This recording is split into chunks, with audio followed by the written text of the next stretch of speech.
Good morning, class 8. Welcome to the English literature class. Open your books, chapter number 6, The Shoemaker. This extract is from Charles Dickens' A Tale of Two Cities. Dr. Manette is released from the Bastille, the infamous French prison, after 18 years. ये story जो है the shoe maker, ये एक extract है, एक excerpt है, एक टुकड़ा है from the story a tale of two cities written by Charles Dickens. ठीक है. अब इसमें कुछ कैरेक्टर्स हैं. पहले कैरेक्टर है डॉक्टर मैनेट. डॉक्टर मैनेट जो कि 18 साल तक जेल में रहे. किस जेल में? बास्टिल जेल में, जो कि एक फ्रेंच जेल थी एंड बहुत ही इन्फेमस जेल थी. इन्फेमस जेल मतलब नोटोरियस जेल थी, बहुत ही बदनाम जेल थी. इसका मतलब ये है कि वहाँ पे प्रिजनर्स को अच्छे से नहीं रखा जाता था. ठीक है, बहुत ही वर्स्ट कंडीशंस में रखा जाता था. तो 18 साल तक डॉक्टर मैनेट उस जेल में बंद रहे थे और उसके बाद उन्हें उस जेल से छोड़ा जा रहा था. Despite being innocent, he had been imprisoned due to his involvement in a secret concerning an aristocratic French family. Doctor MANET innocent थे, बेगुनाह थे. बेगुनाह होते हुए भी उन्हें 18 साल की जेल हुई क्योंकि वो एक बहुत ही रिनाउंड एरिस्टोक्रेटिक मानी हुई फ्रेंच फैमिली के कुछ सीक्रेट से, कुछ राज थे जिनसे वो ताल्लुक़ रखते थे, जिनके वो राजदार थे. ठीक है, तो उनके उस इन्वॉल्वमेंट की वजह से उनको 18 साल की जेल हुई. उन्होंने कुछ भी ऐसा नहीं किया था कि किसी का मर्डर किया हो या कुछ किया हो, बट फिर भी उनको जेल हुई. When released, he is looked after by a faithful servant, Defarge. यहाँ पे स्पेलिंग मिस्टेक है. It is SERVANT, servant. Servant मतलब जो आपके लिए काम करते हैं. ठीक है, जो आपको सर्व करते हैं. ठीक, तो जब वो जेल से छूटे तो उनकी देखभाल के लिए एक बहुत ही फेथफुल और लॉयल, ठीक है, सर्वेंट था. उसका नाम था डिफार्ज. तो दो कैरेक्टर्स हो गए, डॉक्टर मैनेट एंड डिफार्ज.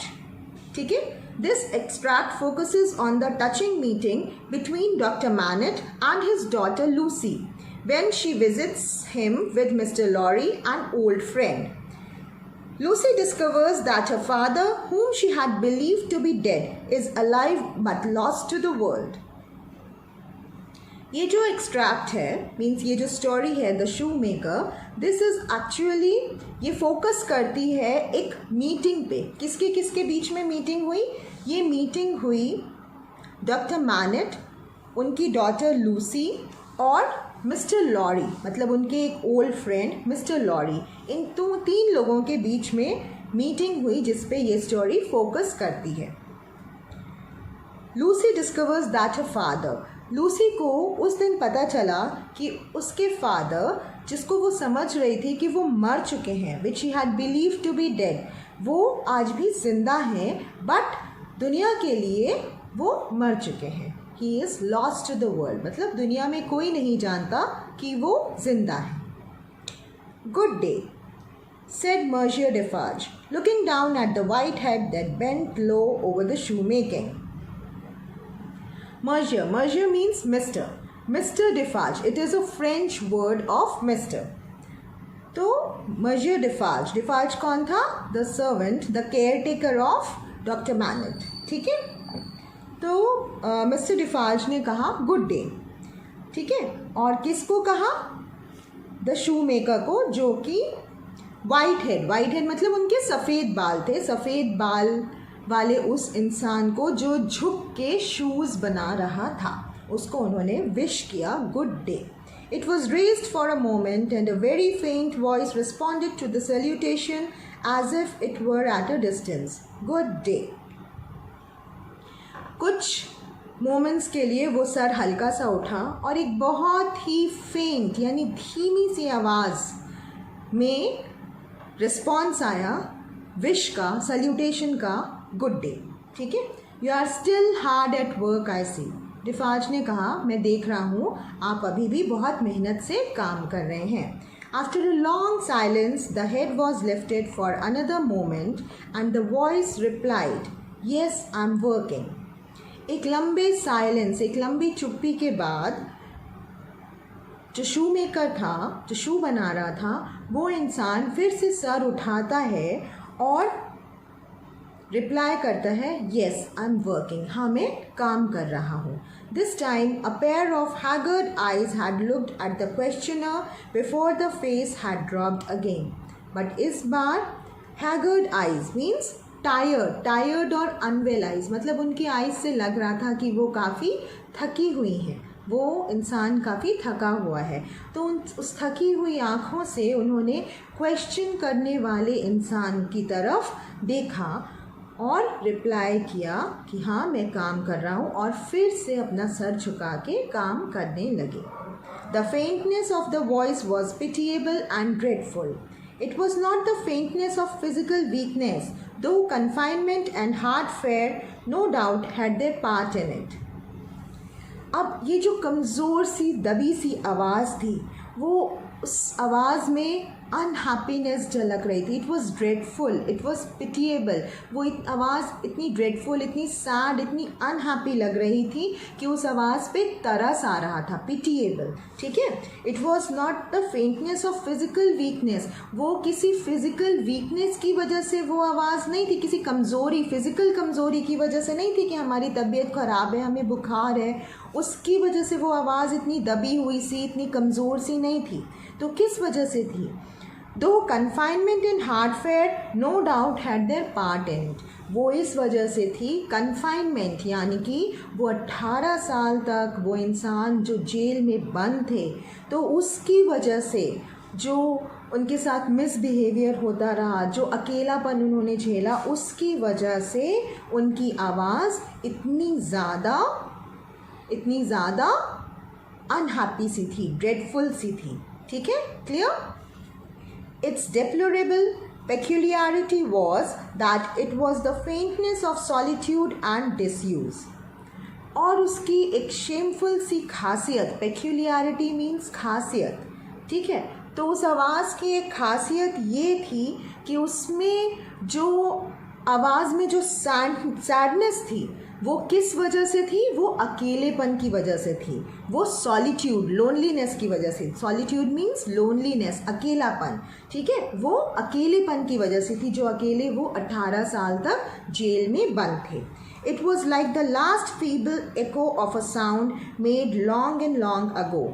ऐसा लग रहा था कि बहुत टाइम पहले कोई आवाज़ लगाई गई है और उसका जो लास्ट एको, जब हम लोग किसी भी माउंटेन पे जाके आवाज़ लगाते हैं तो आवाज़ एको करती है, ठीक है, तो वो जो एकोड वॉइस होती है वो एक बार, दो बार पहले तो तेज़ तेज़ सुनाई देती है, फिर कई एकोज़ के बाद जब वो लास्ट तक धीमी होती जाती है, हर बार वो थोड़ी धीमी होती जाती है, तो उसकी आवाज़ भी कुछ ऐसे लग रही थी कि वो लास्ट एको की तरह है, कि किसी ने बहुत पहले कोई आवाज़ निकाली है और इतनी धीमी सी हमें सुनाई दे रही है, उसमें कोई खुशी नहीं, कुछ भी नहीं।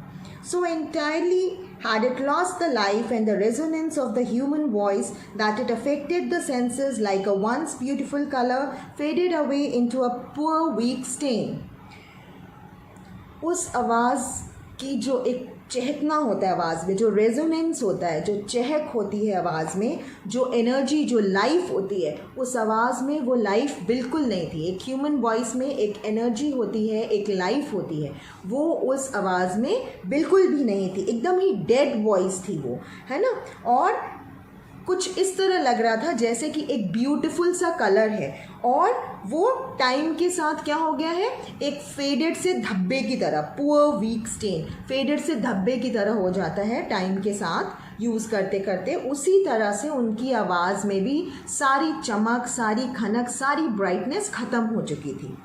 So sunken and suppressed it was that it was like a voice underground, और वो आवाज़ इतनी दबी हुई थी, है ना, ऐसा लग रहा था कि अंडरग्राउंड किसी को दबा दिया गया है, दबी हुई सी आवाज़ लग रही थी कि ज़मीन के अंदर किसी को दबा दिया गया और वहाँ से वो आवाज़ लगा रहा है, तो उस तरह से दबी हुई आवाज़ वो सुनाई दे रही थी। So expressive it was of a hopeless and lost creature that a famished traveller wearied out by lonely wandering in a wilderness, would have remembered home and friends in such a tone before lying down to die. उनकी आवाज़ से क्या झलक रहा था कि वो एकदम होपलेस और लॉस्ट क्रिएचर है, मतलब उनको किसी चीज़ की कोई भी उम्मीद नहीं है, ठीक है।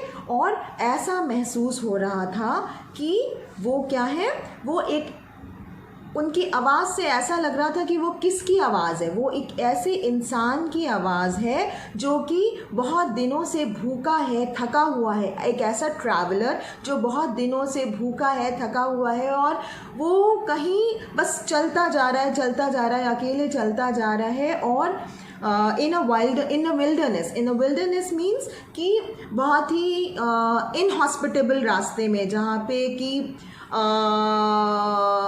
अकेला वो है, सुनसान से रास्ते में बस वो चलता चला जा रहा है, जंगली रास्तों पे, सुनसान से रास्तों पे चलता चला जा रहा है, ना ही उसके साथ कोई फ्रेंड है, ना ही कोई और है, बस वो अकेला चलता ही चला जा रहा है। तो उनकी आवाज़ से ऐसा लग रहा था कि कोई ऐसा यात्री जो बस अकेला चलता चला जा रहा है था और अब वो भूख से, अपने ट्रैवल से थक के हार चुका है और वो बैठ के याद कर रहा है अपने होम को, अपने फ्रेंड्स को। तो ऐसी कंडीशन में क्या होगा, ऐसे कंडीशन में वो बहुत ही दुखी हो जाएगा, है ना। और दुख जब इंसान को हो जाता है तो क्या होता है, उसकी आवाज़ से भी वो दुख झलकता है। तो बस उसी तरह से सैड, उसी तरह से होपलेस, उसी तरह से लॉस्ट क्रिएचर, वो उनकी आवाज़ से ऐसा लग रहा था कि वो उसी टाइप के क्रिएचर हैं, ठीक है।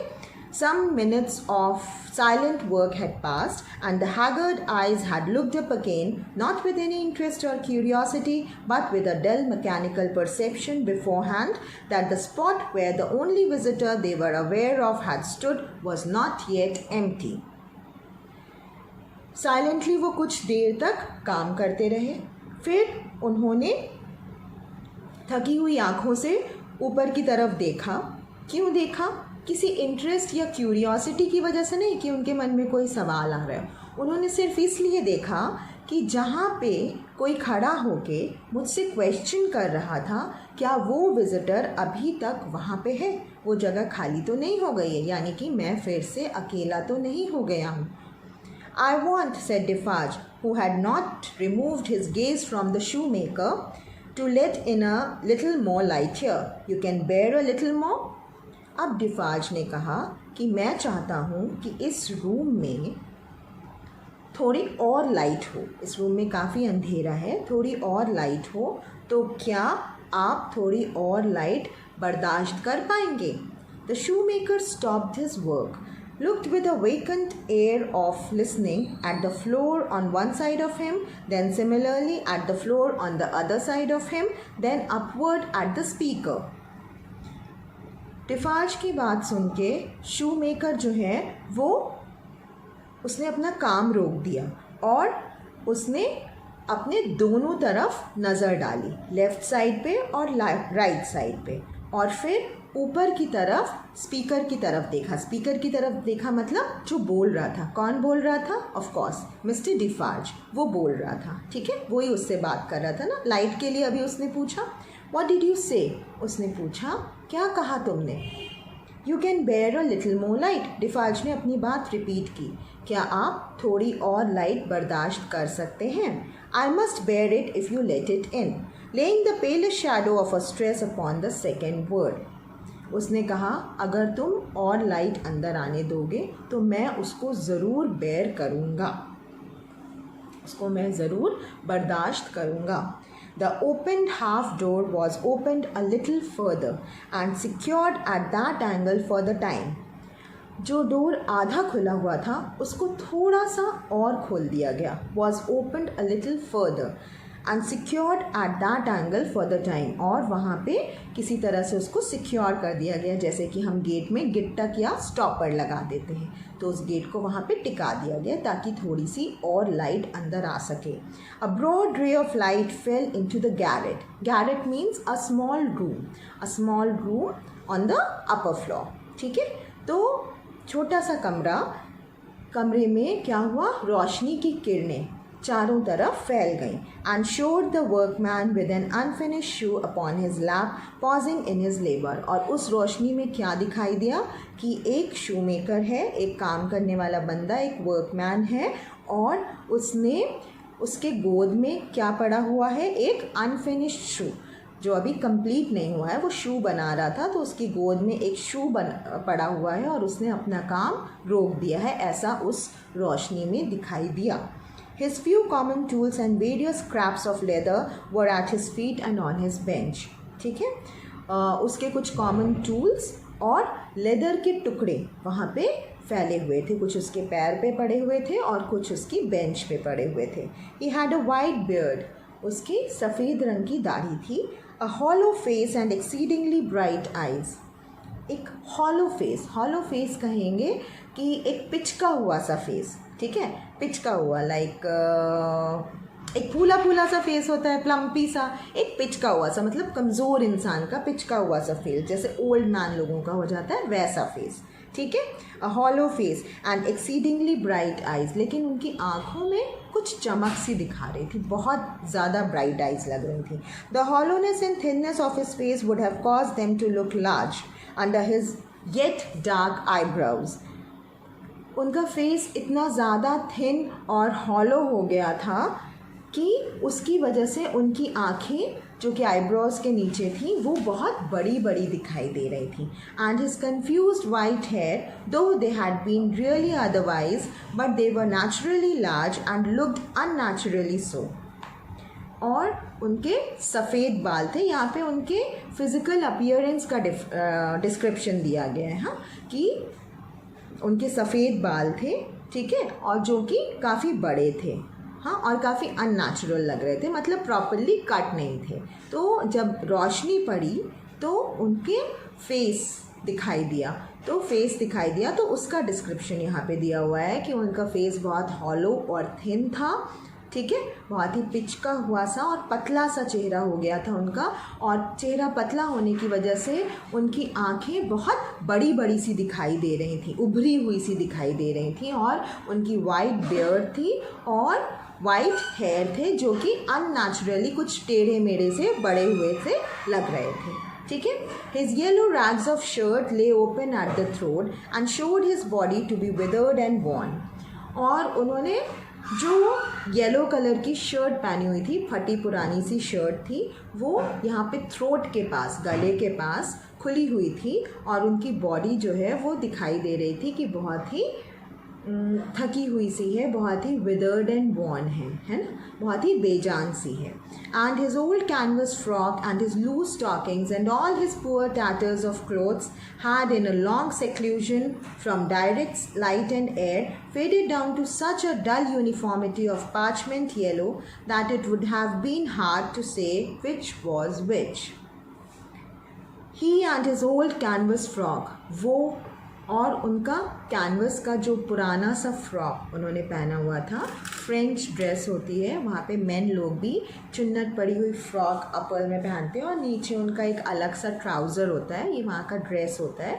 तो उसका वो खुद और उनका पुराना सा जो कैनवस का फ्रॉक उन्होंने पहना हुआ था, और ढीली ढाली से स्टॉकिंग्स यानी मोज़े जो उन्होंने पहने हुए थे, और उनके फटे पुराने टॉर्न टैटर्स ऑफ क्लोथ्स, जो फटे पुराने से कपड़े थे उनके, जो ये सब यानी वो और उनका ये जितने कपड़े भी उन्होंने पहने हुए थे फटे पुराने से, वो सब ऐसा लग रहा था कि सालों से लाइट और हवा के कांटेक्ट में नहीं आए हैं, और वो लगातार यूज़ होने की वजह से बहुत ही पेल हो गए थे, बहुत ही पुराने से लग रहे थे, उनकी चमक ख़त्म हो गई थी। और it would have been hard to say which was which, यानी कि समझ में नहीं आ रहा था कि कपड़े क्या हैं, वो कहाँ हैं, मतलब सब कुछ एक जैसा लग रहा था, सैड सा, पुराना सा, फटा सा, चाहे वो हो, चाहे उनके कपड़े हों, चाहे उनके स्टॉकिंग्स हों, चाहे उनकी फ्रॉक हों,